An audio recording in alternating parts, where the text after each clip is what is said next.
The failure of Project X.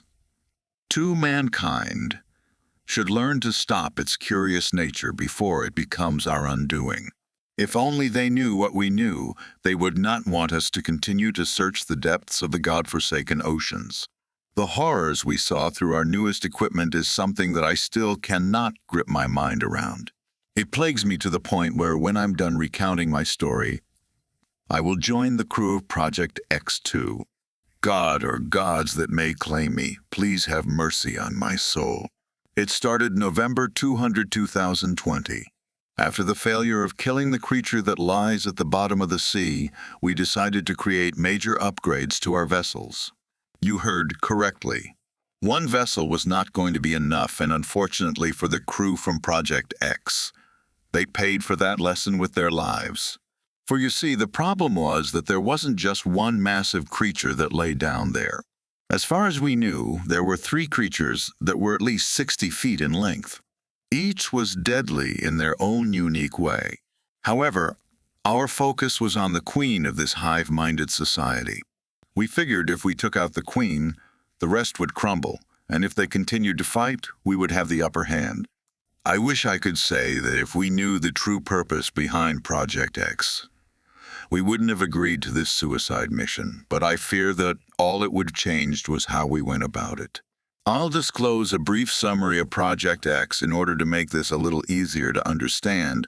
At the bottom of the sea, or what was believed to be the bottom of the sea, a group of researchers found an unknown octopus-like creature with 6 eyes, bat-like wings protruding from either side of its head, an unusually red-tinted body, and tentacles the size of 2 football fields. They believed it could have been a new species of Octopoda. However, as they began to try and determine if it was the only one of its kind, they were quickly attacked by horribly large vertebrae, ones that have never been recorded before. These vertebrae were massive, silver and color creatures with dozens of large fangs. It looked like a massive flatworm species. Only the video feed that the vessel sent back to us was left. And so, Project X was conducted in order to deal with this new potential threat. Sadly, a large missile was used on the creature, but it seemed to have only invoked its wrath as when it managed to hurt one of the unknown vertebrae. The new Octopoda creature immediately went into a frenzy. With one swoop of its large red tentacle, it destroyed every ship that was within 100 to 200 feet of it. In this line of work, you hear and see horrible things, but that overkill of our Marines was something that I just wasn't prepared for. None of us truly were. We knew what we had signed up for, but the tentacle of that creature was something that threw us through a loop. You see, we had no way of knowing that Phineas Octopoda could grow its tentacles to enormous lengths in order to defend herself. I say herself based on Dr. Carmine's theory. Dr. Phineas A.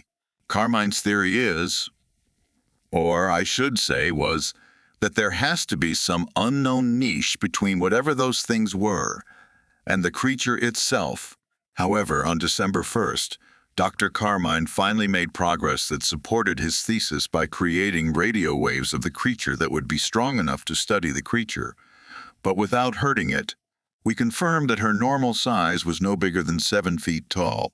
It left us in bewilderment, as there was no creature in the ocean that should have been able to practically quadruple their size in order to defend themselves, but that wasn't the strangest part. The strangest part was that this octopus was tiny in comparison to the vertebrae that prevented us from going anywhere near her.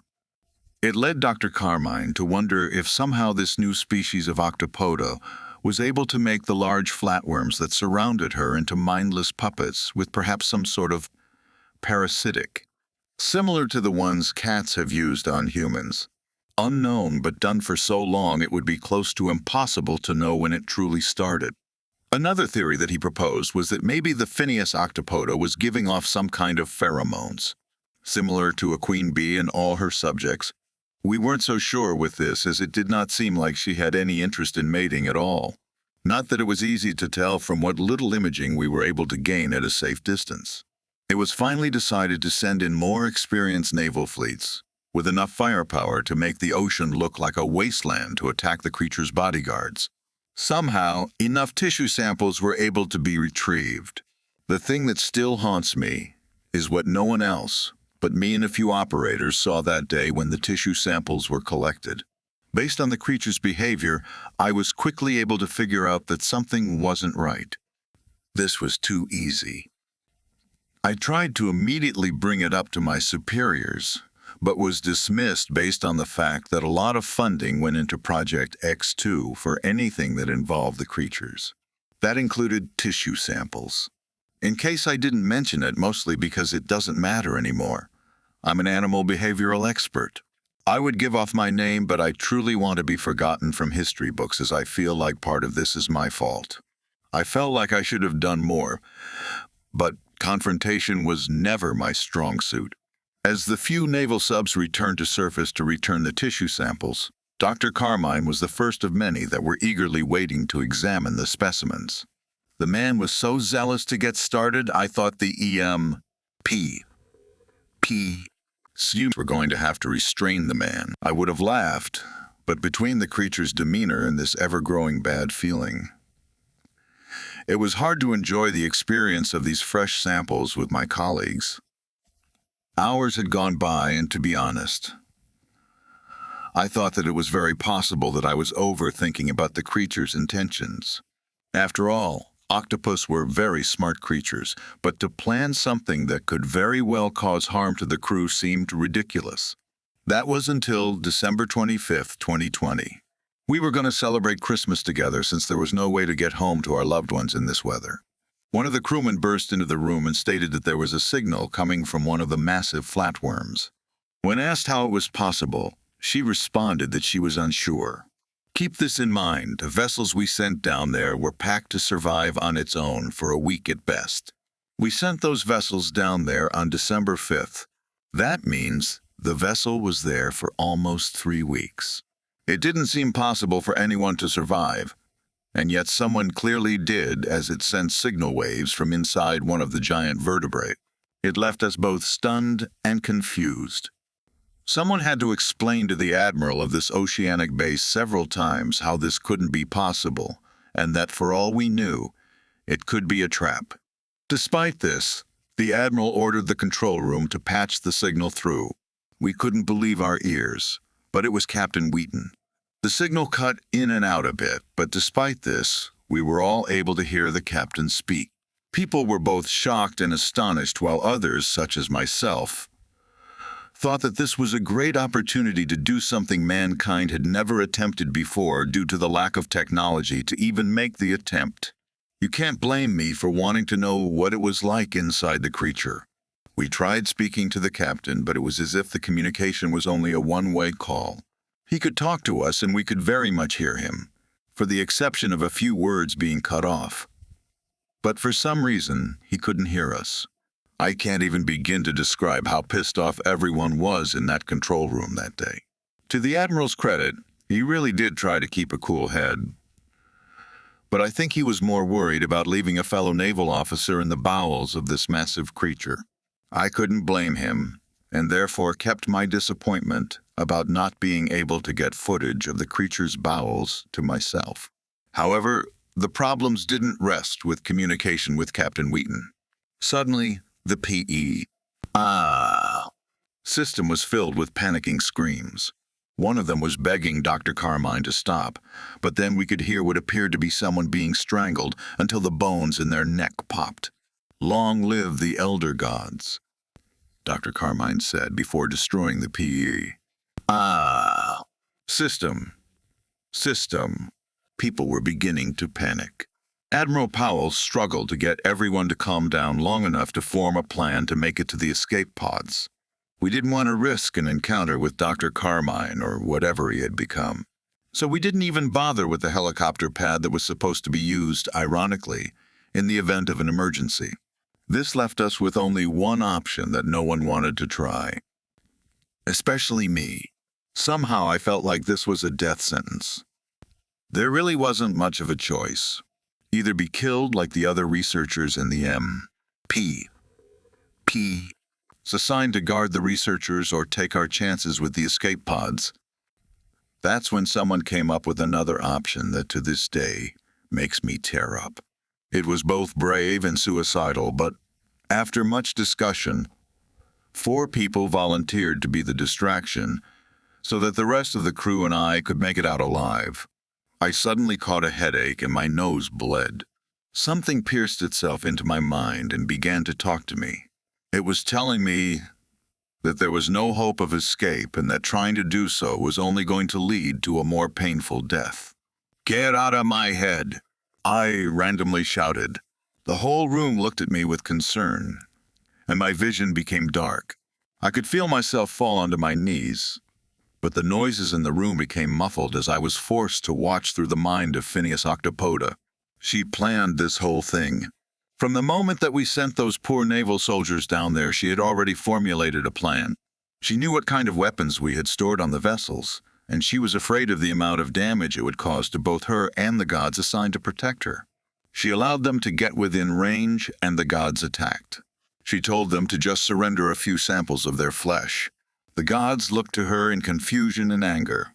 The screeching we heard earlier from when the missiles hit their assigned targets wasn't from pain. She was yelling at them to just do as she commanded or suffer her father's wrath. They seemed scared by this and faked their injuries. In other words, I was right. Grabbing those tissue samples was too easy, and we walked right into it. I tried to regain my consciousness as I could feel liquid tar fall from my nose out of both nostrils. I could also feel my eyes roll in the back of my head. If I was experiencing any pain, I didn't feel it. The tissue samples from the flatworm-looking creatures, or elder gods as she called them, had some kind of infectious spores that attacked the nervous system of the infected host. She showed me how it had infected Dr. Carmine. I don't know how she was able to show me any of this, but I continued to let her show me in hopes of finding some sort of weakness. Anything to take this evil, cunning creature down. Poor Dr. Carmine had apparently started to lose control sometime between December 10th and December 15th, but was somehow able to hide it from the rest of us. He was feeding on the brains of a few sat at a time. To do this, his mouth would contort until his teeth formed into black, sharp fangs that broke into the skull as easy as chewing gum as his jaw enlarged enough to fit on the victim's skull. He then sucked on it as the second pair of jaws in his throat chewed and swallowed for him. It was horrific, and I could feel my heart practically beating out of my chest because of it. My mind felt close to the edge of breaking. I tried to scream and to fight, but I couldn't. I was held down against my will as I had to watch this new creature that was once my dear friend, Dr. Carmine, butcher everyone in the lab. He had help from the tissue samples that took place of his victims. Somehow, they were able to mimic the victims to the letter. If I wasn't so horrified by this, I would honestly be impressed. I suddenly remembered something else. Captain Wheaton kept repeating that he was still alive and that he was inside the creature's guts. He kept saying something that was hard to make out. It was then that the creature forced my head in a different direction as I was forced to watch Captain Wheaton. He was trying to warn us about my suspicions on the tissue samples. It seemed that the creature had gotten into his head too, and he was able to see the plans unfold. I tried to see more. I wanted to know how Captain Wheaton escaped the grip of the creature, but my vision turned black and I felt myself on the floor. I woke up to the emergency alarm, blurring warning. Warning. Water pressure system failure in the docking bay. Repair must be done immediately. The alarm kept repeating the same message over and over again as I tried to regain my focus. My vision was blurry and I could barely move. Despite the difficulty to get up, I slowly got onto my feet. I woke up to a bloodbath as the only person left alive was me. Admiral Powell was the worst of the carnage. It looked like he was forced to watch everyone die. His arms and legs were ripped from the torso, and then he was pierced through his chest cavity. It was hard for me to tell whether he had died of the blood loss, the shock, or the piercing in his chest, or all three, but I didn't want to stick around to find out. I knew by the time I reached the emergency reset switch, I was going to be underwater as well. Thankfully, Dr. Carmine had shown me a few secrets to the base. He was a smoker and used those emergency paths to get away with either smoking or chewing tobacco, whichever was easier to get away with that day. I believed that if Admiral Powell was still alive, he would recommended using those hallways as well. So I went for it. Suddenly, I heard some sort of screech pierce my ears. It was a monstrous screech that was similar to the creature. I ignored it and kept trying to make my way up the flights of stairs as I started to feel pain in my right arm. Come on. Come on. Come on. I kept screaming at myself. I wasn't gonna die here. I was determined not to let that fucking piece of shit have another victory. Especially not from me. Tears fell from my eyes as I was overwhelmed with relief. The colors gray and silver never looked more like heaven to me than it did in this very moment. I was able to ignore the pain as I pushed through the door and got to see sunlight once more as I heard the blades of the helicopter spinning and ready for takeoff. "Are you the only one alive?" The pilot shouted to me. "Yes. Yes. We need to go now." Whatever adrenaline high I was on, whatever happiness took me in its arms, whatever hope I had left inside me was quickly destroyed as fleshy tentacles zipped past me and went for the pilot. To further destroy me and my sanity, I had to witness the only helicopter left swung in the air and blown to Kingdom Come. I felt so weak, so damn tired that as much as I wanted to scream, I just couldn't. I fell to my knees once more and just sobbed. "It'll be okay. You and I will be among the only humans to evolve and thrive for the new future. We'll be able to see among the stars. Think about it. The most brilliant men in this ignorant wasteland will finally be able to surpass our limitations as the rest of these pathetic imbeciles suffer at the wrath of the great old ones," Dr. Carmine said in a demonic voice. I slowly got up and turned to look at him. He was deformed. His skin was as red as a boiled lobster, black rings covered his body. The top of his skull was bulbous in size. He had red webbed claws for feet and hands, and tentacles that protruded from where his mouth used to be. Had I not felt so defeated, I would have been scared, but I just couldn't deal with any of this. Rage began to fester inside me. I didn't have a plan and knew it was pointless to fight back, but to be honest, I just wanted this thing dead. Nothing else mattered to me. Not the death of the crew, not the fact that somehow Captain Wheaton was alive and trapped inside those horrid creatures. Nothing. Absolutely nothing mattered to me at that moment. I screamed.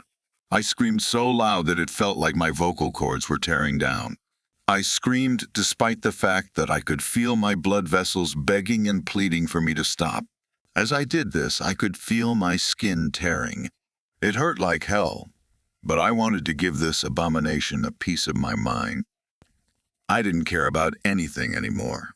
If I was going to die, this was going to be my last stand. Something from my arm burst forth, smacking the creature into the emergency door and shattering the walls with it. I didn't stop. I couldn't stop. I kept going as all I wanted was death from this creature that took over my close friend and colleague. I didn't care that it was possible that Dr. Carmine could have been responsible for all of this. Like I said, the only thing on my mind was the death of this fucking creature. I took in another breath as I screamed again, as blood fell from my eyes and my body was changing. In a massive radius, a huge chunk of the building looked like it was cut off with an ice cream scoop. I felt the wind blow the last cool breeze that I would ever feel against every cut and bruise that I had endured.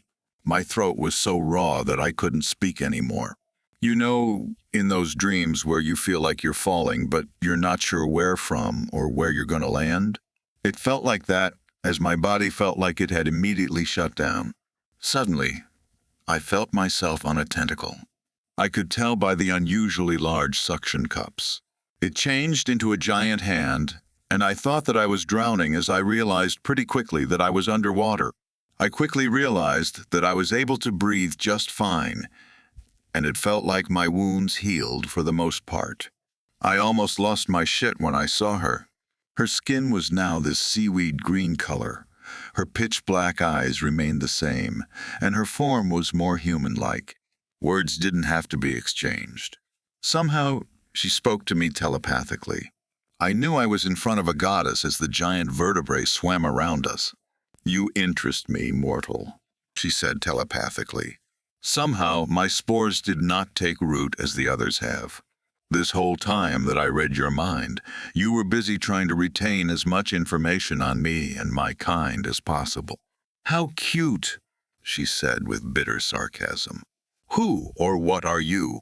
I couldn't use my own voice, so I tried to speak to her in mind as well.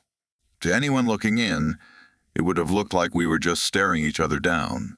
"I'm a creature from beyond the stars themselves, and my father wants your death. But I think I'll toy with you a little more. After all, he's coming to claim his rightful place, and insects like you will only be a thorn in his side. So I might as well have some fun with you first," she said as she followed it up with an evil laugh. She then showed me the blood-red color of her eyes. I tried to look away, I really did, but her eyes were hypnotic. As I looked at her, my vision fell dark once more as my head felt like it was just lost in a fog. Just as I was losing my vision, I mustered up the courage to scream at the creature. It must have taken her off guard because I could feel myself free from her grasp as she screamed in pain. I made a dash to the surface. I swam faster than I ever did in college. I kept swimming as hard as I could. I refused to let her keep me in her grasp.